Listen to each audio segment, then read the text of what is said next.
Welcome to the Spirited Agent Podcast. We're pouring wisdom and sipping success one episode at a time. The Spirited Agent was created to empower agents to navigate the ever-evolving world of insurance and grow their business. Grab your glass and let's get inspired to protect your clients from the unknown. Here's your hosts, Millennium Brokerage Group Legacy Planning Executives, Jason Combs and Matt Zelenin. Hey everyone, and welcome back to the Spirited Agent Podcast. Today I've got two special guests with me, so this is a first for the podcast. We have Sera Cremona, owner of Cremona Consulting, and Kerri Burton, who is a longtime COO of Millennium Brokerage Group and also owner of Fractional Strategies. Welcome, guys. Thank you. It's good to be here. Excited to be here. Don't always do podcasts over whiskey. So that's fine. Or in the morning, right? Right. Even better. So the whiskey we have today is Happenstance Whiskey, which is actually local to Nashville here. It's a woman-owned company.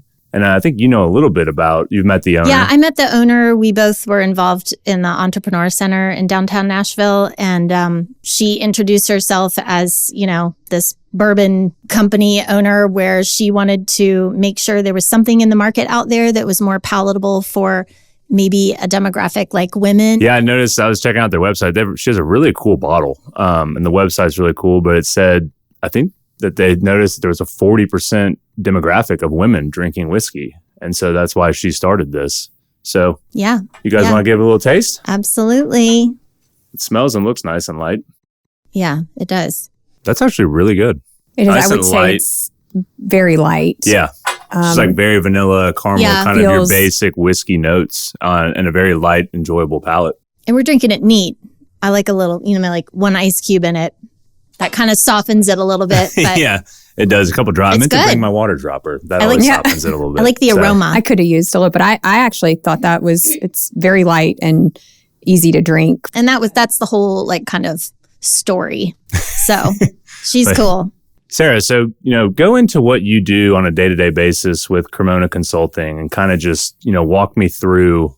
We work with a variety of companies who essentially are looking to accelerate their relational business development and marketing initiatives internally. So a lot of business owners tend to rely on existing business, repeat business, referrals, which is great. So they have a great business established, but they fall into the status quo and they become a little deactivated in the industry and haven't maybe reevaluated their value proposition statement and what's going on in their industry at this time and aren't super intentional about utilizing LinkedIn and their campaign strategy there. We go in and evaluate all of that and activate them and make sure that all of their messaging is intact and they are pursuing the right client demographic and help them really intentionally accelerate their business growth. Kerri, your company's Fractional Strategies, and I've heard the term fractional or fractional employee or fractional consultant. Can you guys define what the fractional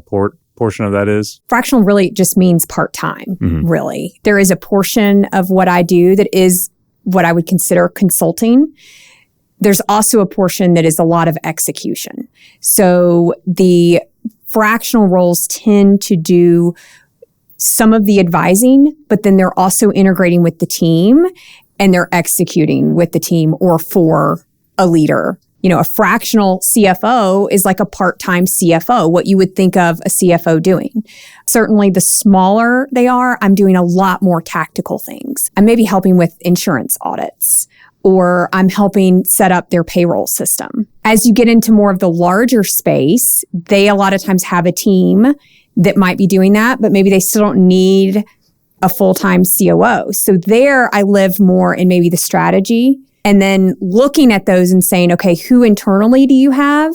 Or where are there gaps and where am I needed to help execute on that? In my opinion, the real advantage that I have witnessed is that when you bring in a fractional entity, they are bringing all of that experience from all of their other clients into your business, as opposed to you just having a part-time person who works for just you. They're not exposed to all of these other potential ideas, solutions.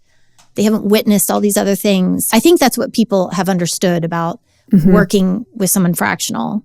And I'm sort of a hybrid because on the business development side, I'm more on the consulting side. But on the marketing side, I'm a bit more of a fractional CMO. So in her definition, I'm actually helping them execute more on the marketing side, working with people on their messaging and wordsmithing, value proposition statements, working with them on what needs to be, LinkedIn campaigns, developing those, actually producing physical marketing collateral for them. So that's more of a fractional CMO, but I'm still contract based. So I'm still working with all these other people, seeing all these other great ideas, and then I can sort of bring those to the table, what's appropriate to bring to the table, of course, and share with my clients so that they're all benefiting from one another. Right. The traditional model has always been we hire full-time into these positions. For a certain size company, you don't need a full-time, BD department or operations department. Well, there's a lot of unseen costs that go into hiring a full-time person that onboarding a is one of the fractional or a consultant wouldn't have. Right. It's one of those highest costs is onboarding, then you've got to buy them a computer and they've got benefits and all of these things. It's like, no, we don't come with any of that. Right. We own our own computer. We pay for our own benefits. We come with all of this out-of-the-box thinking, not necessarily embedded in your company. We're not susceptible to falling into that status quo. We can, what is the saying? It's hard to see your Read own the label from inside the jar. So if you're outside the jar, you can see the label. You can read it clearly. You make shoes. The shoemaker's kids don't have shoes. It's really hard to do your own work on your own company. You get a lot of insight into the inner workings of the company beyond just marketing collateral. What events are you attending? What's your LinkedIn like? Who are you pursuing and why? What are you spending money on? Thought leadership, et cetera. Well, when you start to peel that onion, you reveal maybe some issues. And every company has some weak points and some gaps. And so if you're going to work with a company to help them grow and accelerate, you have to make sure that operations can support that growth. So we realized through working together on a couple clients, this is very powerful to have the BD marketing and operations connected at the hip. One doesn't really do well without the other. Right. In many companies you have an owner that's wearing a lot of hats. Mm-hmm. They Just are working, totally normal. We've talked about this. They're working a lot of in their business, and they don't have a lot of time to work on their business. Yeah. In my role in particular, that coming in and being able to actually execute for a CEO or business owner and to make sure that internally things are being driven down the pipeline, that, we're meeting goals and that we have the right systems in place. That's what I like to help so that they can work more on the business. We're sitting down, we're meeting with a business leader or senior leadership and saying, okay, tell me about where your business was, where you are today, where you want to be. Do you have a plan in place to support that? Because as a business owner, you're wearing a lot of hats, you're really stressed out, you don't have as much time as you would like. So if you can work with someone sort of part-time to help you just gain a lot of alignment internally on what's important. When's the last time you thought through your ideal client profile and what matters to them now? This is huge. I mean, in your industry, it's like, because the market is always shifting, you have to be really thoughtful and wise about what's down the line that you have to anticipate now. And then you need to build your marketing messaging around that now and get ahead of it. The other side of that is how operationally, as we look to build out the plan that she's talking about, okay, how are your operations going to support that? And what do we need to be doing on that side to make sure that you can execute? Do you have the correct people in place? Right. And the right people, seats is a big thing. So we're actually, currently in the process of reevaluating what we do and working through some of the things you guys just talked about. Just like a lot of businesses, we've been in the situation of putting fires out, but not really pushing the company forward. You're in the jar. Yeah, we're in the jar. Which is a totally normal place to be. We need to be reading the label and the warnings from the outside, not the inside. So could the two of you kind of walk me through, or, we'll talk about, what has Millennium been doing and how could this apply to other insurance agencies, especially like small to mid-level ones? What are agents' struggles? What are they struggling with? And how can we help? Agents, like a business owner, they're wearing a lot of hats. They're running a lot of different directions. They're trying to keep up with what's going on with the carriers. There's a lot of options. Everything's always changing. It's not easy. We're developing a playbook, a roadmap for how Millennium is going to continue to really be effective at keeping up with the market and delivering to your agents, your clients. It's an actionable. Yeah, I was say action steps is kind of what's coming to mind for me. It's easy, it's actionable, and it will actually help them propel their growth. A lot of times it's pretty easy to talk about, hey, we want to do this, or we should look at this, but actually taking that step forward can be kind of tough sometimes. It's the communication side of, okay, we've laid out this roadmap now.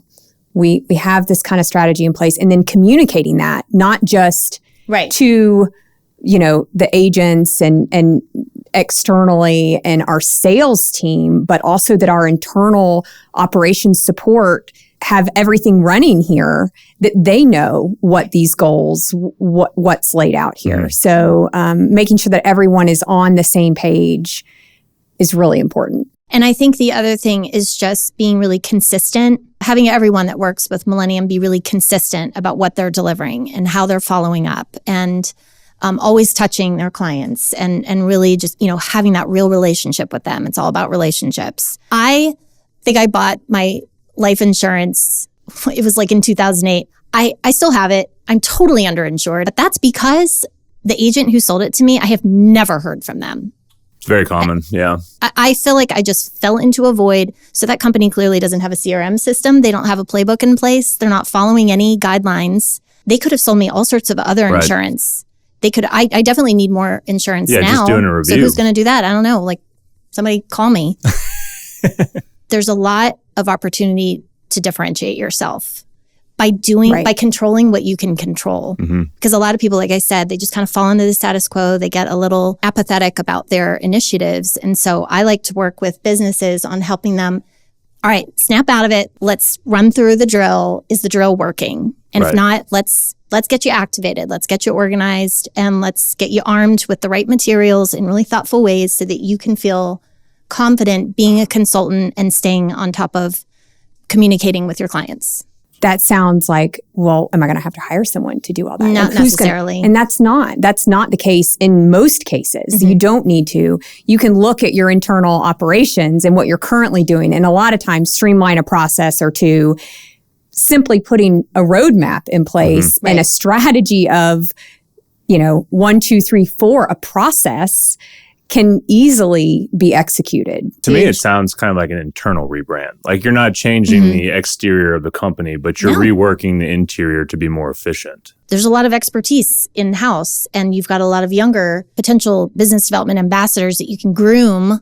Right. And so part of your plan could be, okay, well, what can we do to support them? You can come up with a mentor program internally, take senior leadership and put it with younger. Right. And kind of have those matches. And once a quarter, they have lunch and they talk about it. And they have someone they can go to and talk to about best practices. Or I'm struggling with this. How do you deal with this? Investing in your current team members. Yeah. So there's a lot that can be done internally where you invest in the people who work with you now. And I think a big part of being able to take really good care of your clients is to take really good care of your employees. Right. And invest in them. You all do a really good job of, recording webinars. In the playbook, it's outlined 2 weeks in advance. You're going to send out that email invitation, do the webinar, and then you're going to follow. This is the drill for following up. So everything we talked about so far has been kind of maximizing internally. But what if you have reached the point where you determine there needs to be a new hire? I know the hiring landscape today is kind of all over the place, and you guys would know better than I. Really outlining, well, what is the need? Like defining that and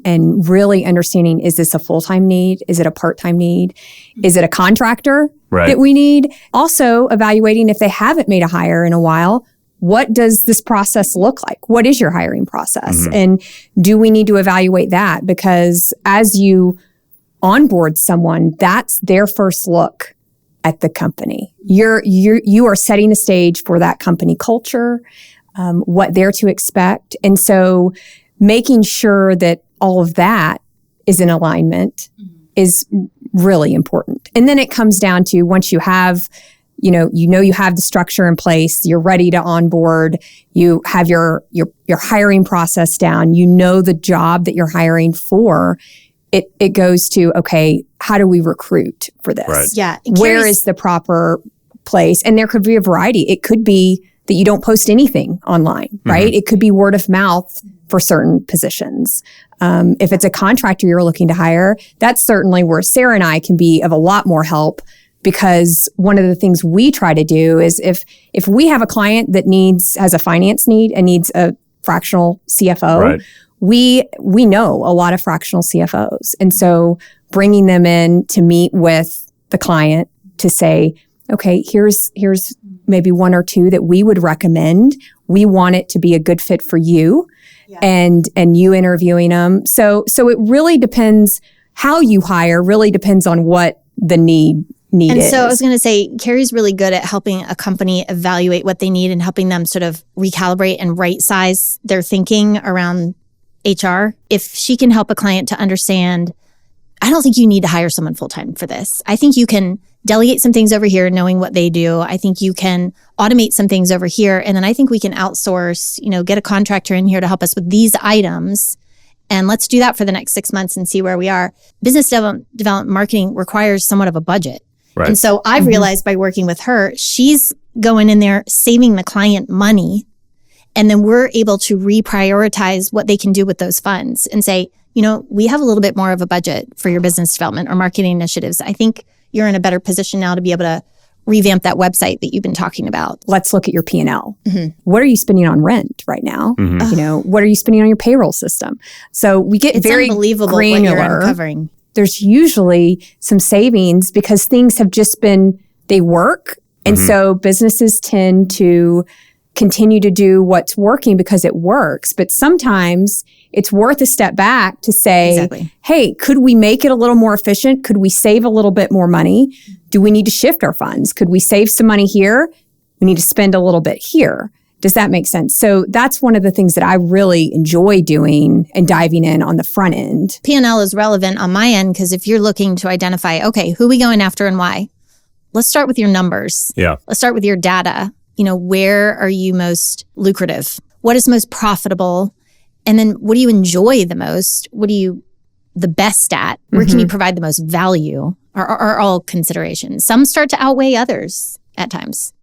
Reminds me of the Rocket Money commercials. Like, are you aware of how many subscriptions you have? And then they take a deep dive. right. Like, you're paying $650 a month for subscriptions. It is. That's very because a lot of times example. that gets lost in the numbers. Yes. I have a client that small business owner, team of 3 now, really busy, wearing a lot of hats. I come in, I ask, let's look at your P&L. This is the first thing we're going to do. There's a loss to a tune of about $300,000, which makes absolutely no sense. The success she has had, the P&L is not telling the story. And I said, I think this is not a time for panic. This is a time for us to dive in and figure out what's going on here. And it was very clear to me that there had been close to $300,000 of different expenses and income that had been allocated incorrectly in her books.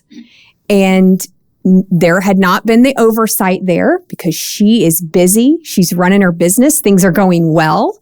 That's really great to know because, you don't want to be stressed out about the business development you think you need to be doing. Yeah. Right. If actually you are more financially sound than you realize. And since then, that then prompted a look at how are we doing our books right now? Yeah. And ultimately moving to a company that's going to support her in a better way and in more of the way that she needs. One of the biggest things of the people that I've worked with that I see in owners is that they are really good at what they do. So whatever industry they work in. But when it comes to maybe the business side of things and operating, the financials, that's not an area they really enjoy and it's not their expertise. And so if it's going really well, certainly, and things are flowing and you have a lot of business, that can kind of get shifted to the side. But then when you want to grow, like this client, well, that's when you need to really know your numbers. You have to know because you need to know what's the budget around this. The same applies to, advancing business development initiatives. They were good at developing business. They got a really great company started. Clearly, you are successful. You've been doing a lot of the right things, but where are your weaknesses? Where are the gaps? What do you feel like you've just kind of like taken your hands off, like your foot's off the gas in some areas? So we do a really detailed audit. When's the last time you reached out to some of your existing clients? That is so big because that is your lowest hanging fruit. when's the last time you really analyzed what your value proposition is to your different demographics? We graduate into, okay, now let's really talk about your messaging and your marketing collateral. And then that translates into the website and the social media. LinkedIn is the best free marketing on the planet. I still can't believe it's free. 30 minutes every day. Just build it into your schedule. It takes time, but LinkedIn will tell you who you need to be connecting with. It's got those algorithms and AI, and it knows who you need to be connecting with. So connect, messaging people, liking things, interacting. You have to engage with it to build your followers. You know, if you have really important messaging and you need to reach an audience and you're out there networking, connect with those people you meet immediately, message them. You know, LinkedIn to me seems like a science between actually in person and then like LinkedIn's the follow-up. Exactly. If we've networked and been in networking groups together, it naturally comes to Sera. She naturally connects with people and then connects on the back end afterwards, you know. And, well, I'm like the Terminator. I see everyone and I'm like, you're so interesting. I want to know everything. Look, if you're going to go network at an event and you're going to pay money to go to an event, try and get in touch with the person who's putting on that event, or go online and see if you have access to the attendee list so you can do some preliminary research on who's going to be there. So you can have some goals set up for yourself. Like, oh, I want to make sure I connect with that person while I'm there. We'll go on LinkedIn and connect with them and message them and say, hey, I'm going to be there. Would love to meet you by the coffee station and introduce and shake hands. You know, this is why. There's like a lot of sponsored messages. I mean, I get a ton of it on LinkedIn. I'm just at a point where I delete and I don't even accept that invitation anymore. You can tell now, guys, you can tell when something is generated by ChatGPT or an AI robot, especially on LinkedIn. Right. And then you get follow-ups. Oh, I didn't hear back from you. And they're talking to me like they know me. Yeah. It's annoying. Don't do it. You have to build real relationships. Let's say you're cold messaging somebody. Mm-hmm. What is something you would say? What's a Terminator's message to these people? Terminator's message. I'm going to be calling you the Terminator now from now on. It's good to find out a little bit about that person from their LinkedIn profile or from other people that you know, maybe something that would matter to them. You can always say, oh, I'm Virginia Tech alumni too. You know, they can tell that you've done a little bit of research. You have some intention behind your message, maybe even being clear about what your goal is in your outreach. Like, I would love to connect with you because I feel like I have clients at times that could benefit from your services. And I'm no LinkedIn expert, but it does seem to do a good job of like every name you see seems to be related to you somehow. Yes. So like I click on somebody, I'm like, wonder why they suggested them. And it's like they're either on LinkedIn, they're either in insurance or they went to Ole Miss where I went to school. And I'm like, the university is actually a good point. Like most of the people I click on, I'm like, oh, look, an Ole Miss person in Nashville. Mm-hmm. And, you know, don't judge a book by its cover as far as, oh, they don't seem too relevant to me. You know, if someone reaches out or you meet someone at an event and you're just not sure. I met Kerri because there was another consultant in town and he wanted to connect with me. And I'm like, okay. And then he introduced me to Nancy. Nancy introduced me to Kerri. Here, Kerri and I we've grown our businesses together. We're kindred spirits, you know, on a podcast with Matt, you know, so you just never know. So we talked about like the in-person event and then transferring to a LinkedIn connection and then kind of those being cohesive for connections going forward. But like, let's say you want to start going to events. I mean, you could go to events every single day of the week and then, and it wouldn't turn into something, you know, profitable for you and your ventures. Right. How do you guys whittle down which events are right for your connections and which ones will be good networking for you in the future? Yeah. Early last year, as I started to think about networking more and doing more of this, and I met Sera very early on. So that actually worked out great because I could go to her and say, hey, what great events are coming up? And she knew that's what she does. But it was a lot of going to everything. Right. Let's go at first. You know, you can kind of try it out. And that's what it was. Try it out, go for a little bit, see. But then after, you know, just a few months of that, you start to learn what groups do you bring the most value? Where do you get the most value? You know, where do you learn? I mean, because there's some groups I go to that it is about meeting people and seeing people, but it's also about educational components to that. So the networking piece can take a lot of time, especially for business owners. Yes. And so really honing in on what works best, I think, is important. Yeah. But you don't know that unless you start going to them. I want to have gone to the Rotary, gone to the chamber events, gone to this event, gone to that. I like to have experienced it because then I can share my feedback with my clients. Right. But if someone's not working with someone like me and they need to go out and kind of figure it out on their own, you can go, yes, but find out people who have been, call them, ask them, hey, who shows up at these events? Right. Should I just go for the networking? Should I stay for the programming? Because sometimes you can go and just be there for the networking and leave if you don't really need to be a part of the programming. Or sometimes if you're just there for the programming, you show up a little later, skip the networking and do the programming. Right.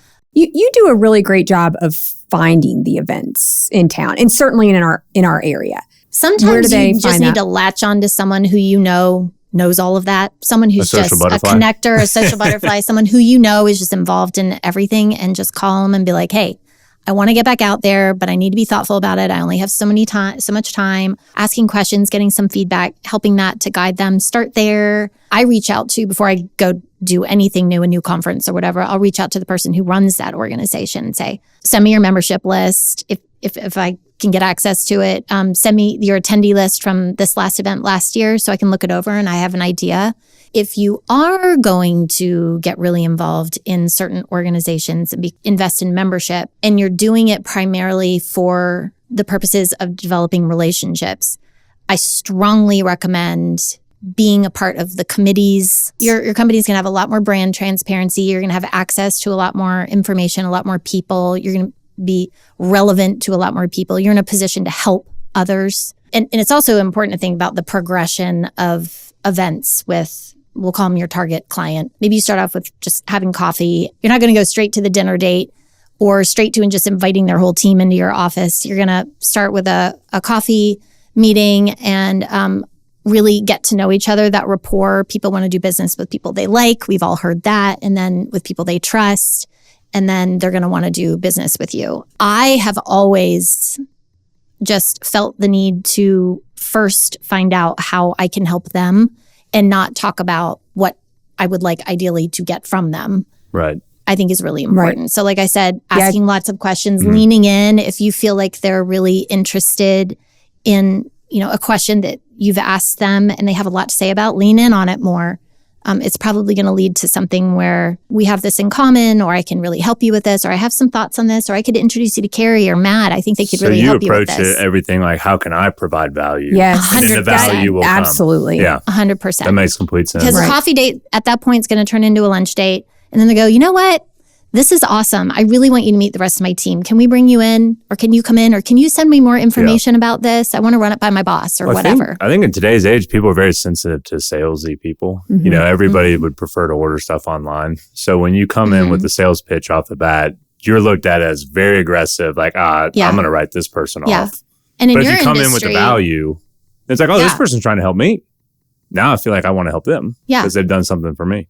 Yeah. And in insurance, there are plenty of questions to ask to find out about their life and what's important to them. And I think if someone feels like you're starting off as a consultant and really interested in them as a person, then they're going to trust you and want to give you their business. It's similar to when you think about like operational reviews. When you're meeting with someone who you're going to sell a life insurance policy to, you need to know about them. You need to do that review of their, kind of that life review. And you might reveal a couple things that you're like, hey, you know what? I have some information about that might help you. I'll go ahead and send that to you. Not like read it over and call me if you want me to help you with it. And not if there's something that's uncovered that doesn't apply to you. If you can't help them in that, well, I don't do that. That's not my expertise. Right. Or I do some of that, but I don't feel confident that I can help you.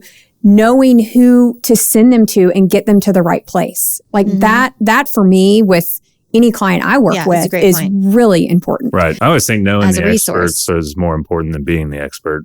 Sometimes it is. Yeah. Everybody has their subject matter, but like life and disability is my thing. But somebody calls me up and is like, annuities or financial planning. I'm like, I know some people that are great to call. Do not talk to me about this. I will steer you in the wrong direction. Yeah. I'll be talking to someone and I'm thinking, this, I would love to work with this company. But what I uncover is that they actually have a lot of operational challenges they need to deal with right now. So I introduce them to Kerri. Kerri starts peeling the onion and then she realizes, actually, they have some bookkeeping issues. I need to introduce them to so-and-so. Or they have BD issues. Right. And so then we go back. I got to bring Sera back in. To Sera. And that happens a lot. And I network. But we're starting to sound like a pyramid scheme here, guys. Right. It's important to me that if I'm going to refer out, that I know who I'm referring to. I want to bring those, resources to them. Yeah. And so I network with people just to meet and learn about what they're doing so that I can see, okay, how can you help a client of mine? Right. Mm-hmm. And I want to know those people. A lot of people feel like you have to get out there and go to all these networking events and hope that you find the right people to talk to. I think there is a lot of opportunity to get more out of the box and thoughtful about how you want to put yourself in front of the people that you want to do business with. I started a monthly women's networking social. There's no program, there's no speaker, there's nothing. It's just bellying up to a bar with a bunch of industry leaders. It's called Drinkers and Thinkers. I started off inviting the people that I felt like I wanted to spend more time with. They would benefit from being together.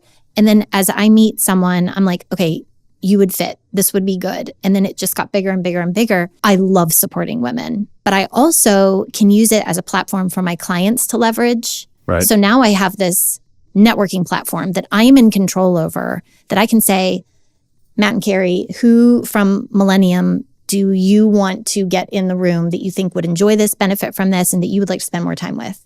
Boom, let's go. My kids' school that I go to, I really involved, love their school. And I have a group of moms that kind of got together a month ago and were like, let's do a monthly coffee. Some of us work from home and work out of the house and, raise 3 and 4 kids. So it's kind of half and half. And we've met once a month for this coffee that's, an hour, starts our day off. We're building more of a relationship with each other, and we can relate. From that group, like, how much have you learned on what the other moms do? Oh, you probably know like I know a lot. About them now. I know a lot about them. It's something I enjoy. It's a great start to the day. Mm-hmm. And so I just thought, it made me think of that when you said, it could be on the weekends, right. It could be anytime. And that's a good point. I mean, some of these things start to fill your cup personally. Right. There's a lot of overlap between, not everything has to just be about, let's get in front of that target audience and go do networking and bring home the business. That's where being authentic sounded like it. It totally fills my cup. Yeah. Personally. And then you're like, I built something here, not accidentally, but you're like, this is dual purpose and it's awesome. Let's say you want to host a client appreciation event and invite some people that you're trying to do business with too. Consider peppering in a few interesting souls that may seem a little out of place, but who maybe those folks wouldn't have access to normally within your industry or maybe just outside, but they're just going to create a dynamic in the room that's just really interesting and memorable. And the people that you're trying to show gratitude towards or try to encourage to come work with you are going to be grateful that you were thoughtful enough to put them all in the room together and really curate the room. So if you want to work on this development and this is the developer and you know that this is the engineer and this is the contractor, let's get all of them together. Let's invite them all to lunch or out for drinks or whatever. And so you have this pyramid, but you're trying to change the shape to a diamond. So you're trying to insert yourself into that team, creating relationships with everyone. We talked about like networking and I mean, that's a form of marketing, but touch a little bit on, developing a marketing plan and how that can further your business and help it grow. Once you know who your demographic is, which I'm assuming everybody out there pretty much does, and you know what their problems are and the messaging that needs to reach them, you need to have a plan in place on understanding what outlets you're going to utilize to reach them, what content you want to put in front of them and why. And then you need to have a strategy for gathering all of that content and creating it. Right. And then have a plan operationally for distributing it. Yeah, the execution. And then having an accountability measure in place to close the deal, frankly. Measuring those results. The success and the results. I mean, so a marketing plan based on what you just said involves pretty much every facet and team of an entire company. Especially in the insurance industry, there's so much information to communicate about. And if you just focus on this type of insurance, but you'd like to grow what you can sell your client, you have the ability to do that. Right. It's just most people aren't doing it because they don't have access to that expertise. They don't have time in their day to come up with that content and feel like they really know what they're talking about. But you can partner with someone who does. The process part of the marketing plan is just as important as the collateral piece, right? Yeah. You think of marketing and you think of, I'm going to have this really great email or webinar or whatever it is. But the process of that in the marketing plan is just as important. And having everyone in the company doing it the same way so that there's some consistency in the client experience and the client journey. So for example, you need to reach these two demographics and you want to be able to, for lack of a better term, upsell or help them with additional needs. And you need to have more resources, more expertise to offer them. You're going to utilize LinkedIn to kind of get some more generic messaging out there and do some connecting. And let's say you make a connection and you're like, okay, I'm going to go ahead and add you to my newsletter list. Well, then you need to have a newsletter ready to go. Right. And in that newsletter, you're going to offer a quarterly webinar. Well, you need to have a webinar ready to go. And that webinar and all of this content needs to be relevant to what's happening in the industry. So you need to be aware of what's happening in the industry. Well, do you have time for that? Okay, if you don't, align yourself with someone who does. Essentially, creating a marketing plan is going to help you understand what you need to delegate and who you need to partner with to help you accomplish that. And this sounds a little overwhelming, but it really isn't once you just talk it out and lay it out and develop a plan. And then you figure out who you need to talk to and what you need to line up. And then you have people that love doing this, right? Or people internally who love doing that and organizing all of that. It's similar, like get it done. A marketing plan, similar, and you have to think of it like the strategic plan that so many people will put together. They'll have these great goals and everything else, but if it lives on a shelf and collects dust, if you don't execute it, it's not worth anything. It's not, right. If you're not communicating it out to the team. Right. This person might have a great way of messaging it, and this person's just flying by the seat of their pants and like losing business and damaging the company brand because it's not aligned. Everything in business development, marketing, and operations is connected. So you have to have the relationships, you have to have the followers, you have to build that email list, have a plan, create the content, cohesive way of communicating it, following up. I tell everyone, know as many people as you can, build your network every day in as many ways as you can. I came from the art world and I had an art gallery. So I had 1,000 people through my door in 3 hours once a month. And I'm like, okay, I'm starting to meet the design community. I'm meeting the nonprofit community. I'm meeting the local community. I'm meeting the interior design community. And I just because I enjoy people, I just started building off of that and it just grew from there. So in business operations, which part of the systems would you recommend automating either via AI or a software versus, having a manual input or having a person set on that specific job? Do you need a CRM? How big's your sales team? What are you doing? Are you going to utilize that CRM? Because a CRM is only as good as the information you put into it. What you put into it. And how often. Right. So, but do you need one of those? And then which one is it? Because there are a lot of CRMs out there. Another area that I see, which, a lot of people have this automated, a lot don't, is payroll. Your payroll system, it is certainly in a smaller business, but even middle-sized businesses has the potential to automate a lot of tasks for you. You can automate everything from your onboarding process and getting all your documents signed up front to your performance review process. It has the ability to sometimes function as part HR. Yeah. So for a very small organization that doesn't need or require a full HR department, let's see what your payroll system can do for that. If you are not managing your PTO, your payroll, your onboarding through a payroll system today, that should be a really big goal of 2025 for your business. It will be a way that you can save resources of whoever's right now manually doing that. It's a way you can save money. These are not expensive systems. Talk to someone who knows about a lot of payroll systems, or if you're going to go out and do that, interview payroll companies. Talk to them about what they specialize in, who are their, primary clients, because there are some systems out there that might be better for a larger organization and others that are more fitted for that smaller space. Another automation that I think about is when you do your benefits enrollment. That's a partner that you work with. Well, asking on the front end with that partner, how do you onboard the employees into their benefits? What's your system? Does the system link up to my payroll system?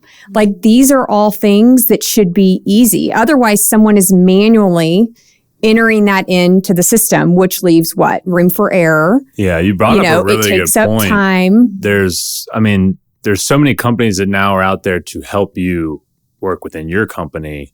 How do you vet these companies? Like, do you have any questions that you have to know off the bat? I'm going to ask, what's your process for working with a company? So what does that look like on the front end as we're gathering data? And then once we've decided to go with you and to, have our employees enroll, what does that process look like? Do you have a system?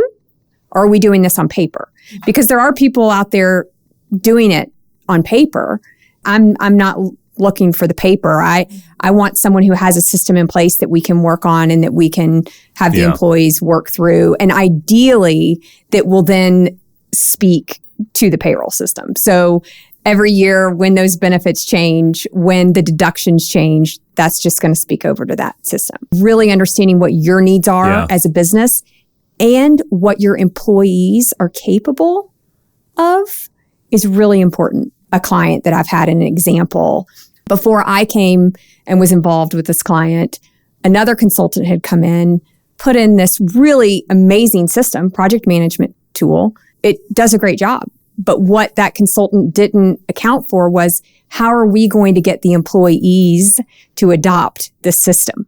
Right. And so something that should have been, a 1 to 2 month process has almost taken a year for the full adoption. You can't expect employees who've been doing something a certain way a really long time, they can't catch up that fast. So you actually wind up providing a lot of leadership counseling around this, right? And how, as a leader, this is how I recommend you handle this situation. Right. And that you have to have a strong voice around XYZ in order to get them to fall in line. Yes. And so that might require some tactical things, like you need to have a Monday morning check-in, right? A status check-in, or whatever the things are. That's right. Like part of the accountability measures to training help and implement support these things. I am advising less on automation on my end, although there's, I guess, some things that you could automate, but it's more about standardizing. If we've established these are the 10 targets in our 3 demographics that we've identified you're pursuing. Okay, well, we have a matrix that we've developed, essentially an Excel spreadsheet. And there is a system in place where, like, every Friday, that client is going to dedicate time to doing their outreach to XYZ clients. Mm-hmm. And they know, and we've developed a plan, like, you're going to connect with them on LinkedIn. You know that they're connected to this person. So before you reach out, you're going to ask for that warm intro. That's the plan on this one. Line 2. Here's the plan. Here's what this person's all about. This is what we know. This is how this is our strategy around, bringing this person to you so that you can help them. And so there's more like a standardized process in place for executing their business development initiatives. And they've set time in their schedule for it. I would say there is a place for automation when it comes to business development outreach. However, I think you need to know your audience. I think you know when it's appropriate and when it's not. Sometimes it needs to really come directly from you manually. Mm-hmm. Other things, maybe it could be automated. Well, I know, like in the insurance industry, like you would automate maybe like an email around policy date. Every 3 years, you can increase your disability. So you might automate an email being like, your 100%. Policy anniversary is coming up in 15 days. It's educational. Like, if you have a client you haven't talked to in a while, it's like, hey, I'd love to get together and review what you have here. We just need to stay up to date on your life and, what's going on, and see if we need to update your insurance, purchase more, drop some. That needs to be a more personal email. In my opinion, or personal connection. The roadmap I keep referring to is narrowing down your priority clients. You've identified, hey, these here are really good clients. I know that the plan is I'm going to reach out to them once a month or whatever it is, once a quarter, twice a week. They're going to hear from me on LinkedIn. And through something automated. You can have automated posts that are going out, but that 50 clients are your priority and you have a plan in place for how you're going to manage those relationships. You are connected with all of them on LinkedIn. All of them are getting a newsletter once a month or once a quarter. They're going to be invited to a webinar, and you are going to make a personal email follow-up or call to all of them every quarter before that webinar goes out to make sure that they've got it penciled in and that you'd love to see them there.